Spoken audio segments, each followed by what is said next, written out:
दिल्ली के स्कूल में हम लोग मौजूद हैं। मयूर विहार में ये स्कूल है, विद्या बाल भवन, और यहाँ पर हम स्टूडेंट से साथ ही साथ प्रिंसिपल से और स्टाफ से बातचीत करेंगे, क्योंकि जिस तरह से दिल्ली में एयर पोल्यूशन बढ़ रहा है उसके बाद स्थिति खराब होती जा रही है। 300 के पार एयर क्वालिटी इंडेक्स पहुंच गया, और उसके बाद जो छोटे बच्चे हैं हम देख रहे हैं कि वो मास्क लगा के स्कूल आ रहे हैं, स्टाफ जो है वो मास्क लगा के आ रहा है, खुद प्रिंसिपल के हाथ में इस वक्त मास्क है, और हम देख रहे थे जो बाहर सिक्योरिटी में स्टाफ खड़ा हुआ है वो भी जो मास्क है वो लगाया हुआ है। तो ये बेहद ज़रूरी हो जाता है इस वक्त प्रिकॉशंस लेना इस तरह के, और क्या कुछ प्रिकॉशंस स्कूल्स में लिए जा रहे हैं, बच्चे क्या ले रहे हैं, स्टाफ किस तरह के प्रिकॉशंस ले रहा है इस एयर पोल्यूशन से बचने के लिए, उसके बारे में हम बातचीत करेंगे। मेरे साथ खुद इस वक्त स्कूल प्रिंसिपल मौजूद हैं, उनसे बातचीत करते हैं। सर, सबसे पहले आपसे यही जानना चाहूँगी, क्योंकि एयर क्वालिटी बहुत ज़्यादा ख़राब हो गई इस वक्त दिल्ली एनसीआर की, तो किस तरह के प्रिकॉशंस स्कूल स्टाफ और स्टूडेंट्स ले रहे हैं, आप लोग किस तरह से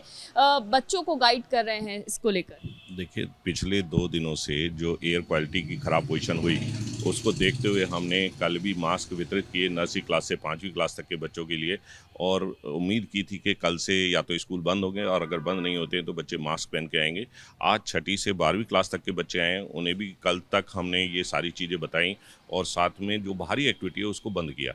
एक्टिविटी के साथ साथ बच्चों को इस बात पर भी जोर दिया जा रहा है कि वो कैसे इस स्थिति से अपने आप को सुरक्षित रखें। आज बच्चे जब स्कूल आए तो कुछ बच्चों को मास्क आज भी वितरित किए गए, और बाकी बच्चों को अभी क्लासेज में हम मास्क पहुंचाएंगे। और साथ में जो टीचर्स हैं वो इस बात पर काफ़ी वर्कशॉप कर रही हैं बच्चों के साथ कि कैसे हम पॉल्यूशन से निपटने के लिए तैयार रहें,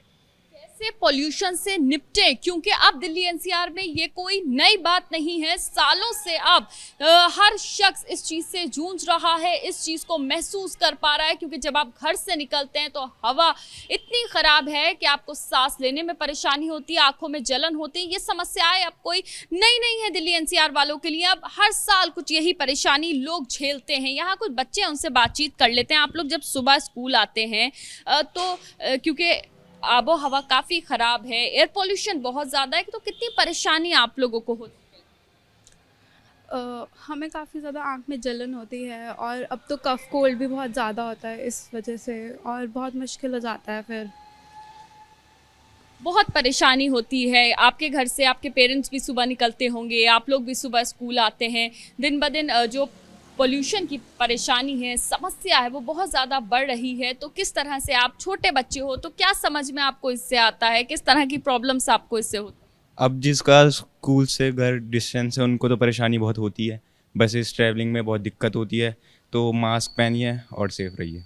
मास्क पहन लें और सेफ रहें। आप लोगों को स्कूल में भी अलग अलग तरह से गाइड किया जा रहा होगा एयर पोल्यूशन को लेकर, तो क्या कुछ गाइडेंस आपको मिली है, और किस तरह से आप लोग अपना लाइफस्टाइल अब चेंज कर रहे हैं, क्योंकि दिल्ली में रह रहे हैं, सालों से ये प्रॉब्लम्स आप लोग भी देख रहे होंगे? यस मैम, जब भी हम स्कूल आते हैं तो बाइक से आते हैं, ज़्यादा दूर भी नहीं है हमारे स्कूल घर पर। आँखों में जलन टाइप की होती है, कफ भी आने को होता है, ये सब प्रॉब्लम फेस होनी पड़ रही है। सुबह आने में परेशानी होती है, किस तरह के ख़ास प्रिकॉशंस आप और आपकी फैमिली ले रहे हैं? स्कूल आते में किस तरह के ख़ास ख्याल आप लोग जी, परेशानी तो काफ़ी होती है सुबह सुबह स्कूल आते वक्त, लेकिन हम लोग प्रॉपर मेजर्स लेते हैं, जैसे मास्क पहनते हैं, और सुबह सुबह ब्रीथिंग एक्सरसाइजेज जो काफ़ी हद तक हमें मदद करता है इस पॉल्यूशन से, तो परेशानी काफ़ी कम हो जाती है। लेकिन फिर भी परेशानी तो है ही, क्योंकि पॉल्यूशन इतना ज़्यादा है दिल्ली में, एयर क्वालिटी। बिल्कुल, एयर क्वालिटी ख़राब है, पोल्यूशन बहुत ज़्यादा है। मैम, आपसे भी बात करूंगी, आप बच्चों के साथ पूरे दिन रहती होंगी, तो किस तरह की परेशानियां बच्चे बताते हैं कि भाई आज हम स्कूल आए तो हमें इस तरह की प्रॉब्लम मैम हो रही है, या मैम एयर क्वालिटी क्यों ख़राब हो रहा है? इस तरह के सवाल भी बहुत बच्चों के मन में आते होंगे, तो क्या जवाब आप लोगों की तरफ से दिया जाता है, क्योंकि अब तो ये परेशानी बड़ी आम सी हो गई है दिल्ली एनसीआर वालों की? मैम, काफ़ी हद तक तो बच्चों को अब ये समझ आ गया है, क्योंकि ये आज की कहानी है, ये पिछले 4-5 साल से तो बहुत ज़्यादा हम इस चीज़ को फेस कर रहे हैं। और बच्चे अक्सर जब आते हैं तो ये कंप्लेन हमें 8-10 दिन पहले से मिलनी शुरू हो जाती है कि मैम हमारी आइज़ में बहुत जलन हो रही है। और मेडिकल हमारा जो इन्फर्मरी है वहाँ पर तो आजकल इतना ज़्यादा रश रहता है, बच्चे आमतौर पर यही करते हैं कि मैम सांस लेने में दिक्कत हो रही है और हमें आइज़ में जलन हो रही है बहुत ज़्यादा। तो क्योंकि हमें पता है ये पोल्यूशन की वजह से, फिर भी हमें बच्चों को ये सेटिस्फाई करना पड़ता है कि बेटा आपको मास्क लगाना है, अगर आइज़ में प्रॉब्लम हो रही है, तो आई ड्रॉप्स हमने जो सजेस्ट किया है कि हाँ भाई आपको नॉर्मल जो माइन्यूट वाली जो काफ़ी डेलिकेट वाली होती है वो उनको आई ड्रॉप्स हमने पेरेंट्स को सजेस्ट किया है कि इनको बच्चों को देखो और कम से कम बच्चों को बाहर निकालें। हमारे स्कूल में भी एक्टिविटीज़ जो फिजिकल एक्टिविटीज़ है उसको रिड्यूस कर दिया जाता है ताकि बच्चों को ये दिक्कत कम आए। और एकेडमिक्स इन दिनों में हमें थोड़ा सा ज़्यादा स्ट्रेस देना पड़ता है ताकि फिजिकल एक्टिविटीज़ जो हैं हम उसको कम कर सकें और एकेडमिक्स के ऊपर बच्चों को ध्यान दे सकें ताकि उनकी पढ़ाई का भी नुकसान ना हो। तो इस तरह से हम बच्चों को इनकी बड़ी बात यह है कि जो स्कूल्स हैं वो इस तरह से मेजर्स ले रहे हैं कि जो आउटडोर एक्टिविटीज़ हैं वो उन्होंने पूरी तरह से ख़त्म कर दी हैं। बच्चों को सिर्फ क्लासेस दी जा रही हैं और उसके अलावा जो आउटडोर एक्टिविटीज़ है उसको इस मौसम में फ़िलहाल बंद कर दिया है, क्योंकि जब जाहिर सी बात है बच्चे प्लेग्राउंड में आएंगे, आबो हवा ख़राब होगी बाहर की, तो बच्चों की सेहत पे इसका सीधा असर होगा। इसीलिए इस तरह के जो इनिशिएट हैं वो लिए गए हैं। यहाँ पर कुछ और टीचर्स हैं, कुछ और स्टाफ से, उनसे बातचीत करते हैं। आप लोग आई थिंक 5th क्लास तक के बच्चों को पढ़ाते हैं। बच्चों की क्योंकि छुट्टी हो गई है, छोटे बच्चे थे, उनकी सेहत पे मुझे लगता है सबसे ज़्यादा असर होता है छोटे बच्चों की सेहत पर। तो किस तरह की परेशानी पेरेंट्स बताते हैं, या आपके कांटेक्ट में कुछ ऐसे पेरेंट्स, ऐसे बच्चे आए जो लगातार बता रहे हैं कि पॉल्यूशन से उन्हें दिक्कत?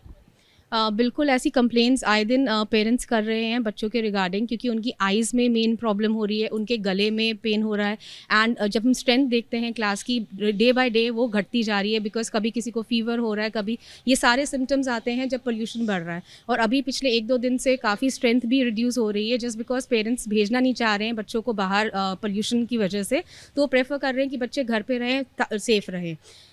बिल्कुल, बच्चे घर पे रहें और सेफ रहें, पेरेंट्स भी ये चाह रहे हैं। और अब जबकि स्कूल की छुट्टी डिक्लेयर कर दी गई है 5th क्लास तक के बच्चों की, तो अब वो बच्चे घर पर हैं, लेकिन क्योंकि बड़े बच्चों को तो आना है, क्लासेस भी चलनी है, तो इसीलिए स्कूल्स कोशिश कर रहे हैं कि जितनी ज़्यादा हो सके क्लास के अंदर ही पढ़ाएं, आउटडोर एक्टिविटीज़ कम कराएं। सर, आपसे एक और चीज़ मैं पूछना चाहूँगी कि सरकार ने ये स्टेप तो ले लिया है कि 5th क्लास तक के जो बच्चे हैं, क्योंकि बहुत छोटे बच्चे होते हैं, वो घर पर रहें, लेकिन जिस तरह से एयर क्वालिटी ख़राब होती जा रही है दिल्ली NCR की, रहना मुश्किल एक तरीके से हो रहा है, तो किस तरह के खास प्रिकॉशंस अब सरकार को लेने चाहिए, किस तरह से एक्शन में अब सरकार को आना चाहिए, ताकि जो आगे आने वाली जनरेशन है, जो अब छोटे बच्चे हैं, घर से निकलेंगे, फिजिकल एक्टिविटी भी जाहिर सी बात है करेंगे, तो उनकी सेहत पे बहुत असर हो रहा है। किस तरह के एक्शंस आपको लगता है अब लेने की बहुत ज़्यादा सख्त ज़रूरत जो है वो हो गई? देखिए, पिछले अगर 3, 4, 5 सालों को देखें तो उसको देखते हुए ऐसा होना चाहिए कि सरकार को इस तरफ कदम उठाने चाहिए, क्योंकि हर साल पॉल्यूशन से बच्चे जूझ रहे हैं। और जो नए बच्चे हमारे स्कूल आने के लिए तैयार होते हैं, उनमें एक डर होता है कि मालूम नहीं कब पॉल्यूशन होगा, कब ज़्यादा सर्दी पड़ जाएगी, और उस चीज़ों से स्कूल जो इफ़ेक्ट हो रहे हैं, पढ़ाइयाँ इफ़ेक्ट हो रही हैं। पीछे कोविड में 2 साल लगातार हमने ऑनलाइन क्लासें दी, जिसके रिजल्ट आज हम देख रहे हैं कि बच्चों में बहुत सारी आँखों की परेशानियाँ बढ़ गई हैं। उन सबको देखते हुए साथ साथ हम अपने स्कूल की मैनेजमेंट में भी इस बात पर जोर दे रहे हैं कि हम किस तरह से अपने स्कूल के एनवायरनमेंट को ठीक बनाएं, और जो ग्राउंड है या जो दूसरे हमारे प्लेसेस हैं जहां बच्चे एक्टिविटी करते हैं, तो वहां हम नई कुछ चीज़ें ऐसे लेके आ रहे हैं, जैसे सोलर पैनल कुछ लगवाने जा रहे हैं, कुछ हम ऐसे सोलर फैन लगवाएंगे जिससे कि ग्राउंड में पॉल्यूशन जो है उस तरह का ना हो। क्योंकि हम बच्चों को कमरे में बंद करके नहीं रख सकते हैं, क्योंकि कहीं ना कहीं हम उसे खुले आसमान के नीचे भी खेलने के लिए उसे लेके जाएंगे, क्योंकि बिना शारीरिक गतिविधि के बच्चों की डेवलपमेंट नहीं होती है। तो उसके लिए हम भी अपनी मैनेजमेंट की तरफ से कुछ इस तरह के प्लान तैयार करेंगे, और सरकार से भी ये निवेदन करते हैं कि पॉल्यूशन से निपटने के लिए कुछ ना कुछ इस तरह के कार्य किए जाएं, जिससे कि आने वाले हर दिवाली के आसपास एक डर पैदा हो जाता है कि मालूम नहीं किस दिन स्कूल बंद हो जाएंगे, किस दिन पॉल्यूशन ज़्यादा होगा। अभी पीछे 7 दिन से जो पॉल्यूशन की स्तर है उसको देखते हुए ये सारे प्लान कल से हमने तैयार किए थे, और अब सोचा जा रहा है कि अगर आज की क्वालिटी अच्छी नहीं रही तो हो सकता है कल हम पूरा स्कूल बंद करें और ऑनलाइन क्लासेस पर आ जाएँ। स्कूल मैनेजमेंट का भी यही कहना है कि अपनी तरफ से तो हम प्रयास कर ही रहे हैं, लेकिन सरकार को भी एक्शन में आना चाहिए, और लगातार एक रिक्वेस्ट जो है वो सरकार से कर रहे हैं स्कूल कि अब उनको कुछ ऐसे कदम उठाने चाहिए जिससे जो बच्चे हैं जब वो घर से बाहर निकलें, बड़े हैं जब वो घर से बाहर निकलें, तो सेफ फील करें, एनवायरनमेंट अच्छा हो, यानी कि जो आबो हवा ख़राब हो गई है दिल्ली NCR की वो ठीक हो जाए। क्योंकि जब भी ये मौसम आता है दिवाली के आसपास, तो आबो हवा दिल्ली की बहुत ख़राब हो जाती है, और उससे लड़ने के लिए एक्शन में आना बहुत ज़रूरी हो जाता है। कैमरा पर्सन सुनील के साथ मदिहा, ABP न्यूज़, दिल्ली।